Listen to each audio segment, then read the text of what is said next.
may or may not. Yep, No. that may or may not be anything, but I'm happy to go in and put in some quantitative and qualitative metrics after this meeting is Thanks, over. Keisha. Why don't we move on to point 2? Make recruiting and retaining diverse faculty at university priority through actions such as including DEI on forms of deans and departments heads annual evaluations, incorporating new language about DEI into position responsibilities and faculty descriptions, and asking faculty job candidates to discuss their experience with enhancing diversity in the sciences and search committee training, which we sort of touched on in prior conversations, but if anyone else has any further thoughts on that, great.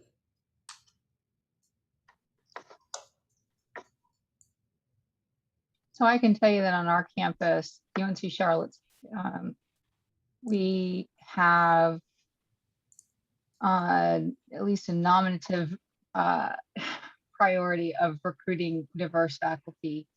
What we have found is that those numbers don't always come out looking the way we would like them to. Faculty, departments, and colleges now have information over the last couple of years about what their pools look like and what their numbers look like so that they can change that. But we are in the process of working on a strategic plan, a new strategic plan. And much of the discussion that revolves around the strategic plan and DEI is about holding people accountable. So deans will be held accountable for what kinds of numbers that they have and we are retaining those diverse faculty. And in fact, one of the conversations that we're currently having, that we see this in the annual review piece, we see this in things that people are talking about, and that all feeds up, I think, to that piece where the deans are going to be held accountable, because if they do not require their departments to do things differently, then they will not be able to change the numbers, and then their jobs will be in peril. So I think that is a piece that we are having conversations about, and it's happening at multiple levels, because today I just had a conversation by email with somebody that I asked to provide a workshop for our leadership program, and he brought up this sort of conversation about we need to, I was just at a conference where they were talking about annual evaluations and putting DEI in it, and I think we need to talk about it. I said some of the departments in AGEP are already doing this, and so because we have things going on multiple levels, right? It's not just the AGEP program, it's multiple things that are happening on campus. I think that these all feed into each other. So I think that while you can't pinpoint AGEP as being the only place, those sorts of conversations are happening in a way that, certainly not in the same way that they have in the past. But I am concerned about the kinds of things where we just check things off, right? Oh, how many of your faculty have a diversity statement in their syllabus? Oh, yay, 10, we're good. That kind of accounting is not really helpful. It's what have you been doing with it and how has it changed things?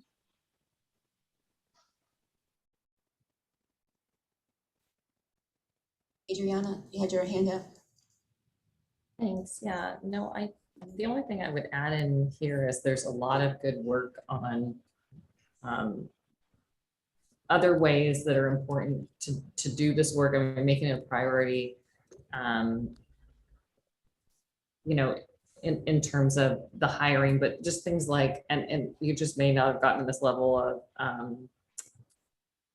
articulating this yet, but the ways that the job descriptions need to be rewritten in ways that they're gonna be interesting to diverse candidates, kind of networking that needs to happen to draw in diverse candidates, the kind of training around bias so that candidates are reviewed appropriately. So all the kinds of things that we know would make this happen. And I want to also say, of course, and then the retaining that Yvette was bringing up is so important, because we have so much churn at institutions where faculty of color come in. So I think just adding on, this is a very, very important part of this, but just all the level, there's incredible amount of detail around making some of these things happen in the way so that they're effective.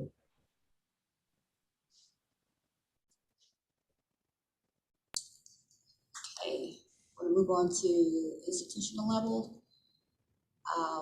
The idea was to create a mentoring leadership academy that would recognize faculty who provide outstanding mentorship and would serve as an educational body that shares expertise with the campus. What thoughts on that idea?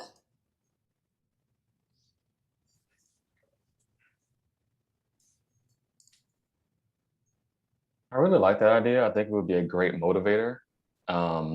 I think it would be for people who are looking to kind of beef up their CVs and have just additional things when they go up for promotion and tenure. I also think it gives faculty a goal to reach for, especially if there is some clear criteria for being recognized. You know, give people a roadmap and a goal to reach, and that goal seems somewhat prestigious in a way.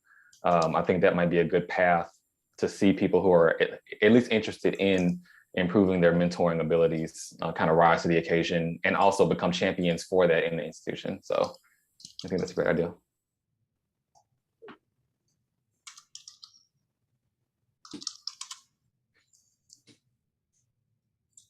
Any other thoughts? I think it's a great idea too. You know, and also potentially providing awards. We do that here at Georgia State as well, but probably a lot of other institutions already do that. But I do like the idea of having an academy to sort of provide training and also, as Dominique mentioned, incentivization. Absolutely. Any other thoughts around the mentorship or mentoring leadership academy? So I have a question about that. Where do you house it? Who's responsible for it? I know it's going to be different on different campuses, but from your experience, where do you think it should go?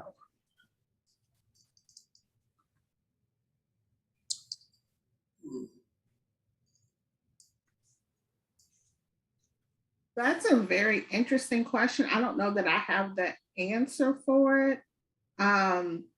It seems like there's some models where the mentoring is very much centralized to a unit. And the question is how do you empower multiple units doing the same work in that kind of format? Like, so if you have mentoring at the departmental levels, you don't want them to reinvent the wheel multiple times and waste time doing all of that. And so how do you propagate information downward? There's some models where you're having mentors across units impacting folks in other units so that you have the safety in being able to really ask the questions and get the help that you need that you may not feel comfortable doing within your unit, right? And so I think I've heard Yvette talk a lot about the work that they've done in her institution related to that kind of mentoring approach. And even with that, the same issue of how do you not reinvent the wheel? How do you empower folks? And then one of the questions we have is through our mentoring and advocacy, how do we position faculty for national awards and all the other kinds of placements so that they have the visibility to have that, you know, that really nice platform for expanding their work and visibility and all of that good stuff. And so I think there are different kinds of models, but the question is what's the design piece and how are you handling some of the big challenges related to implementation? And there are multiple design approaches. I think you just have to ask the right questions around how it gets structured. And I think it building also off of that- depends a lot on whether this is folded into faculty expectations / criteria for promotion and tenure, right? If it is, then I think the right place to put it is in a vice provost for faculty affairs or whatever that office is that nominally has responsibility for helping faculty succeed. On the other hand, if mentoring leadership training is viewed not as an expectation, but merely a resource, then you signal that by putting it somewhere else. That's exactly one of the questions I was going to ask. So thanks for asking that. And then one of the other ones, not to be a wet blanket, but not all mentors are equal or as good as each other. And how, like, where would be the assessment of making sure that mentors are actually positive and not making things harder or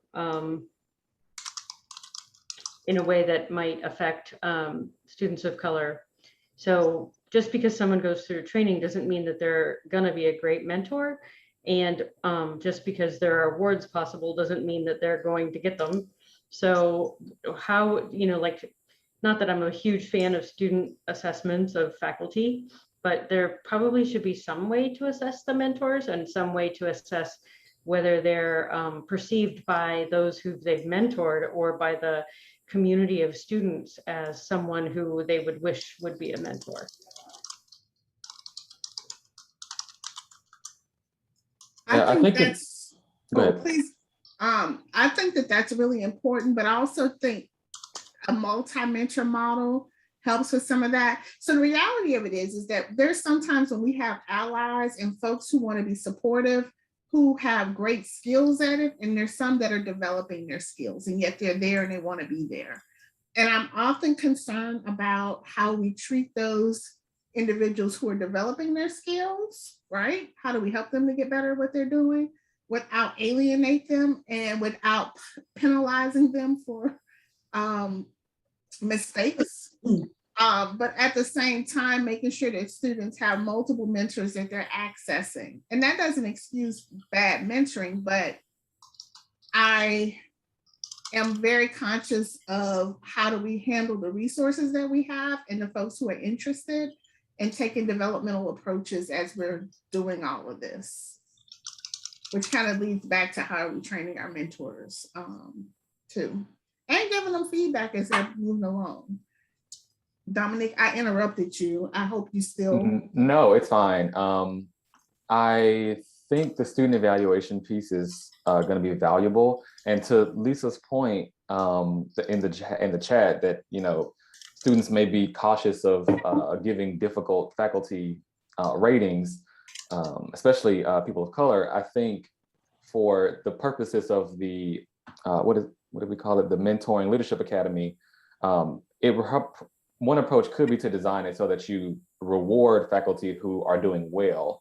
So it's not necessarily, at least in my mind, not necessarily an anonymous, you know, feedback box as if it's kind of HR where you would share the good and bad. It's more of, if you think your faculty is a good mentor, share that with us and some of the ways in which they've done that. And I don't see it might happen, but I don't see a case where a student would be concerned about retaliation against them speaking well of their advisor. So if it's for the purpose of celebration and recognition, and that's what they're submitting, I think that might not be an issue. That's a great point, Dominique. Let's move on to the next question or next idea, which centers around graduate student support. This idea says we should make graduate student support plan funding more flexible so that doctoral students with diverse backgrounds would receive support for more than 10 semesters. And this would allow doctoral programs more flexibility in admitting students from diverse educational backgrounds and planning appropriate coursework.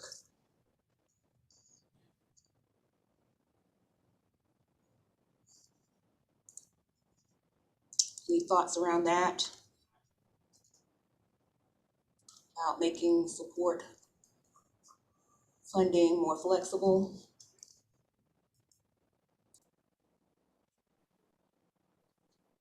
I just gave it a thumbs up. I don't have a lot to say, but I think it's a good idea. A great idea. I just wonder about the capacity of the departments to even support a student for that many semesters.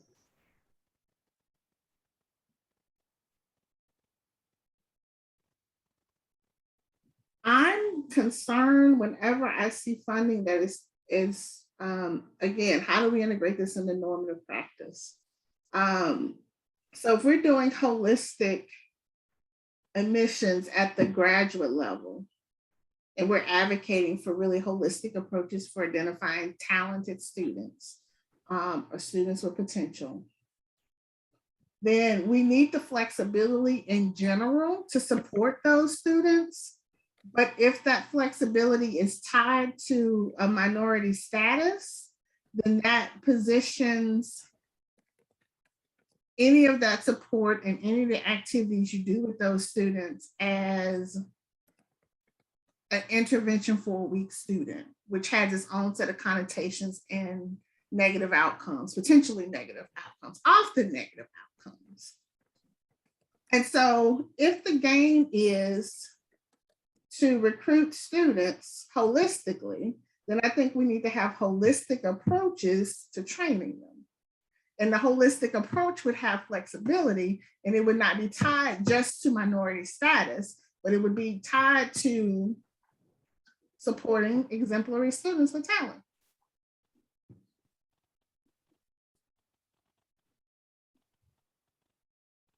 Just throwing that out there.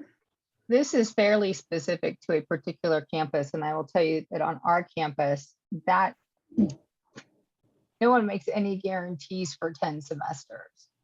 That just doesn't happen on our campus. We don't have 10 semesters. They can make some PhD programs can't guarantee funding to all their students. Some guarantee funding or to everyone that they accept for 2 years, with the knowledge that you may have it for 8 semesters. And then that becomes potentially you can get an extension, but we don't have, our campus doesn't have the kind of money to provide that kind of support. At least that's what we're on at this point. I think for NC State, if I'm reading this correctly, the GSSP at NC State is about the ability to receive funding for up to that many semesters. So for graduate students, if you come in, I forgot, there's a difference between a master's and a PhD, and if you got your master's first or things like that, but essentially you can only receive funding through the graduate student support plan for up to 10 semesters. And after that, no matter where you're at in your career, in your PhD, it stops. Your assistantship, you can't get paid through that anymore. Like, it just ends there. And so what specifically this is about is not necessarily programs committing to funding for that long, but it's a student's ability to be funded for longer than that through institutional funds. So that might be specific to NC State, but I think that might be more of what this is getting at. Before we move, can I add 2 more to the institution level suggestions that I have? Mm-hmm. Yeah, please do. One is developing grad student funding opportunities that don't operate on the reimbursement system. I personally think that is a huge barrier to access, especially considering how important conferences and things like that are for students' development. And a lot of students don't have the liquid cash just to pay upfront some of these costs for lodging and travel and things. So I think if there's a way that maybe admins can pay directly, kind of go beyond the student and just pay it directly, that might even be one approach that could take down that barrier.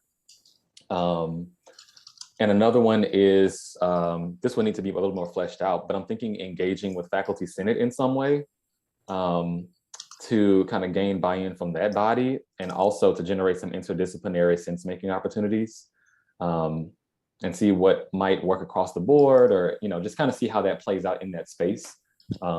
Could backfire, it might, everything doesn't always go well in those spaces, but I think engaging with that body would be beneficial. Good ideas. Let's move on to the college level recommendations or ideas. One of which is ask each department to develop a plan for recruiting and retaining diverse faculty, which I think we all agree with. It's just implementing it and ensuring that there's accountability, right? So I guess we can all agree that that's an important plan. How about this other idea? Train some faculty and administrators to become CEMER facilitators, which is Center for Improvement of Mentored Experience and Research, and then offer workshops on culturally responsive mentoring. Long day. Ideas around that. What are your thoughts about SEMER facilitators? I don't see an issue with it. I think it's a good idea. So, a question I have for you all is, are these the kinds of things that you think of when you think of institutionalizing AGEP efforts? Do these kinds of things hit that mark, or are there other types of things that you would be thinking of?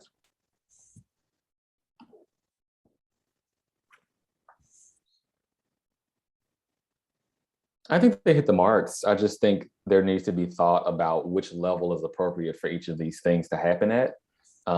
There's a lot happening at the department level, but I think as someone mentioned earlier, you know, departments have a lot of autonomy, and some of these things, if they were rolled up a little bit higher, might get more uniform response, and the messaging might be stronger that leadership's commitment is truly, you know, authentic across the board.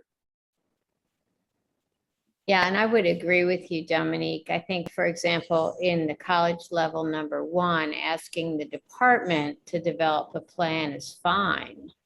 But that whole language, asking departments, it seems to me if the departments are expected to develop these plans, then the college would probably want to follow up and have an annual report where the departments are reporting out what they did, and it rolls up to the college, and the college is also reporting out what they're doing college-wide. So for example, is there an associate dean for DEI, or what's happening at the college level that not only supports the department level, but is also accountable? One way to incentivize departments or units, especially when there's, you know, you want to balance the kind of the autonomy that departments feel, or, you know, faculty within departments feel, is, you know, you can have leadership basically say, when we are, you know, considering requests for approving faculty searches or faculty lines, one part of our evaluation is going to be to what extent is the department, you know, ready to execute on a search that will deliver on inclusive excellence.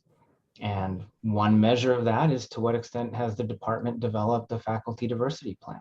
So, you know, you're not saying you have to develop a faculty diversity plan, and you're not saying you have to do it in the abstract. You're saying we're going to be looking at whether you've done that when we consider your next request for a faculty line. Right. We're actually working right now on a proposal that in order to get a faculty line, not only do you have to give us your, do you have to make the request and provide the information regarding the position itself, but what you're going to do for retainment post-hire. And so that's our mechanism by trying to force the hands of departments to do a better job of thinking about these things. We have one college that did require every department to develop such a plan, and it's been a phenomenal success. We have one more college that has just asked all their departments to do this. Yeah, I understand a lot of the boots on the ground work has been at the department level, because that's where, you know, things are really happening. But I think there's definitely room for more attention at the college level, just because that's where culture really starts to solidify at a university. Each college really is its own little, you know, organization. So starting kind of at that top as much as possible would really make it a little, at least slightly easier once it gets down to the department level. So it doesn't seem like, you know, there's one person in my department that's so gung-ho about this and pushing this forward without any, you know, any backing from the folks holding us all accountable. So Yeah, so my question to you is, the two deans that have taken this up, one of them served on a task force on Black faculty representation. And that was a recommendation out of that task force, and he got excited about it and he implemented it in his college. The other one just recently has decided to implement this, and I think he saw, we put a video about this on our AGEP website, and I don't know if that's where he got the idea, but all of a sudden he just announced that he's requiring it for his department. But so I don't know, other than telling deans about this and that it's been successful in one of the colleges, I don't know how to get them to take this on. You have any suggestions about that? I had one question, Marcia, after Dominique, you were talking earlier about sort of the asset-based approach to sort of highlighting great mentors. I wonder if there's a way to showcase great plans and to bring some of those stakeholders together to be sort of held up as folks who not only wrote a great plan, but made progress on their plan or did something innovative, so that there could be sort of an inspiration element of it that for those stakeholders that you're talking about, Marcia, who you were saying, I don't know how to get them interested, that you know, if it becomes something like you're suggesting, Dominique, that comes a little top down, but highlighting the really great work of those who've already been trying it and maybe nudging some of the others to give it a shot might be helpful. And I was thinking the same thing, Leslie. And what's great about your AGEP project is that you all have been empowering faculty fellows throughout the units where the work that they've done can be learned from, expanded, and highlighted by the academic leaders, right? And so how you leverage that great work and help the academic leaders see how it aligns well with the things that they are doing, can be doing, even as you're showing which deans and such have really taken this on and can serve as role models for others. I mean, how you leverage that, I think, has the potential for great good. Okay, great thought. Moving on to the departmental level, let's move down here so we can all read this. First idea is to create departmental diversity committee, providing strategies and accountability in recruiting faculty, admitting students, and developing and assessing an inclusive departmental culture.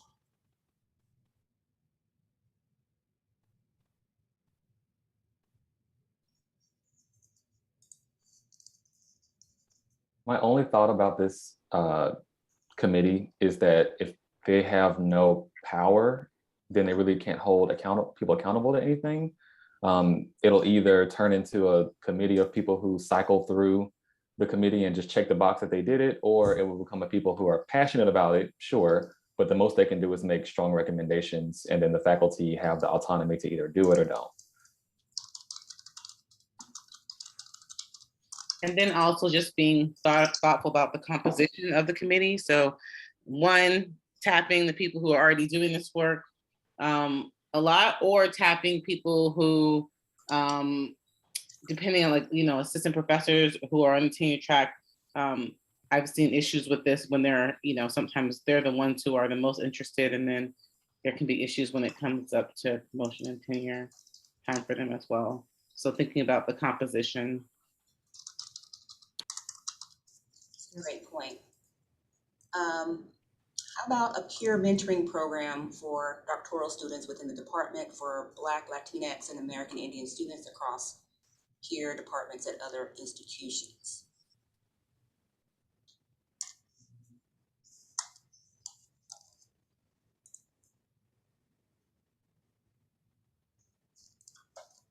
Any thoughts on that?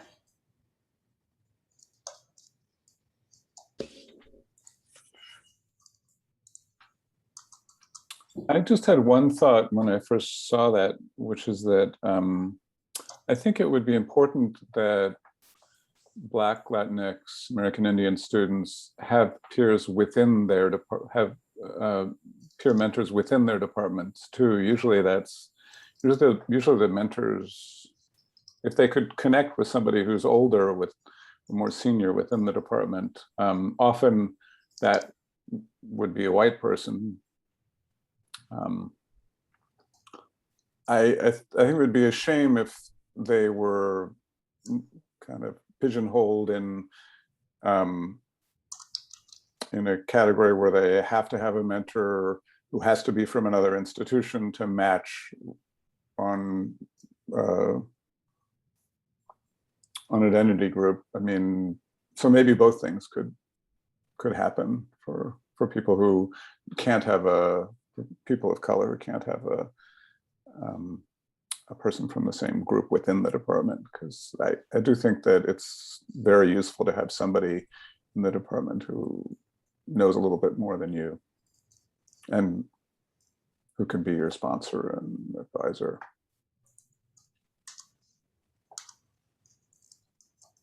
Any other thoughts? Our research on mentoring just shows you sort of need somebody local, and a lot of research on mentoring shows that in general, it can be very helpful to have somebody from another group as long as they're local.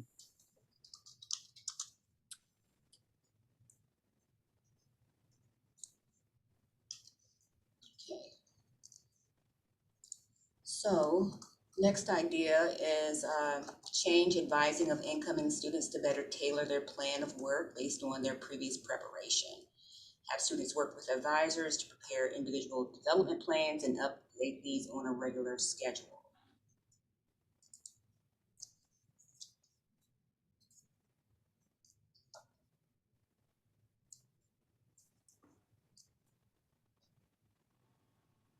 I was a bit confused by the first sentence, like what that really would look like in practice.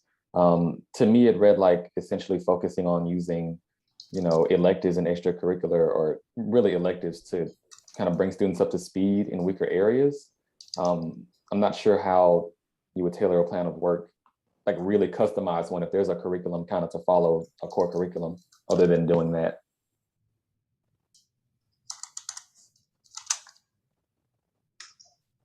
So where that actually came from my department, where students come in with vastly different amounts of immersion in mathematics, particularly international students come in with like 4 solid years of math in their undergraduate career. And American students, not so much. But our program, and this is tied into the graduate support plan issue. So our program to date has had the students all taking the same set of courses in their first year and then taking their qualifying exams at the end of the first year. And so, as you can imagine, the students with this really immersive high-level mathematics throughout their undergraduate careers have a totally different experience than the students coming from US institutions that have taken a liberal arts curriculum and taken, whatever the few mathematics courses required are, even for math majors. Okay.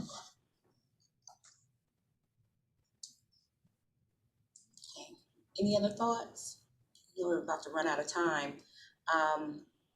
This next idea is to provide more information and structure through the handbook and meetings on orientations for graduate students regarding expectations of processes and timeline for selecting a research advisor, writing papers, and completing thesis chapters.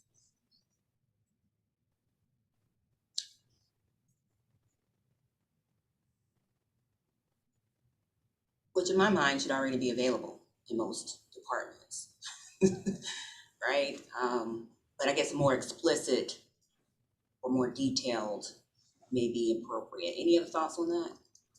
Yeah, one thing we've done in my old department is we've begun to offer an elective course on this, which has been a game changer I used to teach it and it worked out well. One, because it took some of the burden off the advisors, right? If you have 10 students you're advising and then you're not meeting with them, but there was kind of requirements, but it also provided information on kind of the emotional impacts of and needs of, you know, when you're going through your thesis or your dissertation as well. So maybe something like that may be something to consider as well, like a seminar. That's a great idea. A required course.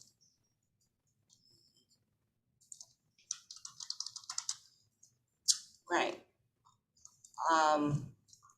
Next idea is to train faculty, mentors, and graduate students about communication styles to improve communications between mentors and students.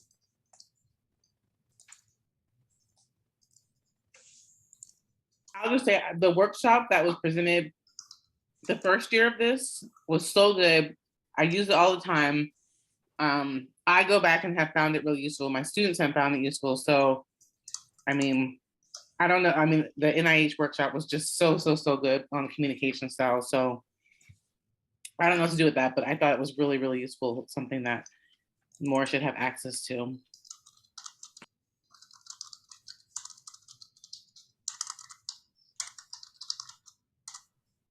Okay.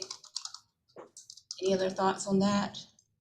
I think that's well received.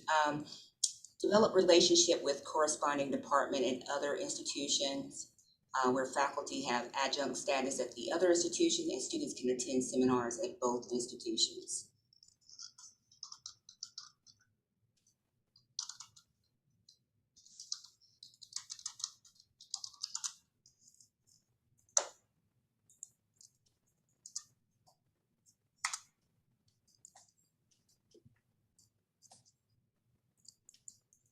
I mean, I think that's a great idea of things to do.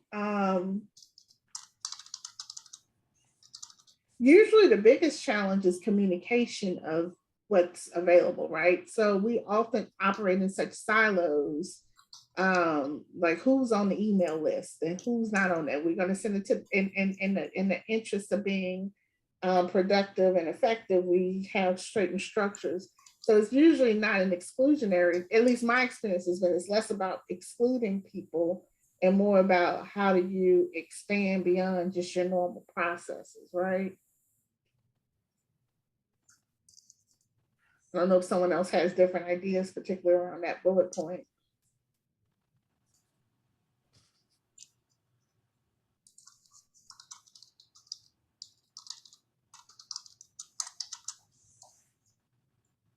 All right, how about the last comment or the last idea, suggestion from fellows? Assess departmental climate on a regular basis through surveys and exit interviews. Yeah, I think that's something that should definitely be institutionalized and that a lot of institutions are doing right now.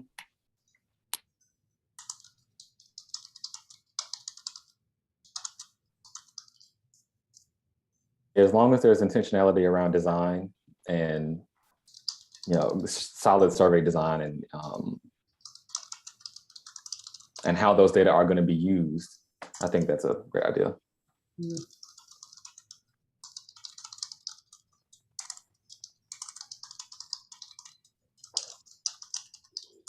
All right, so we're 5 minutes over. Are there any concluding remarks or thoughts?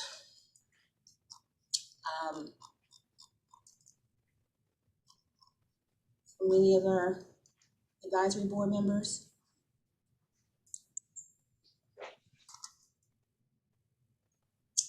Okay, Marcia, are there any other comments? Yeah, so I just want to thank you all for hanging in there and for helping us and providing all this discussion and your thoughts and ideas.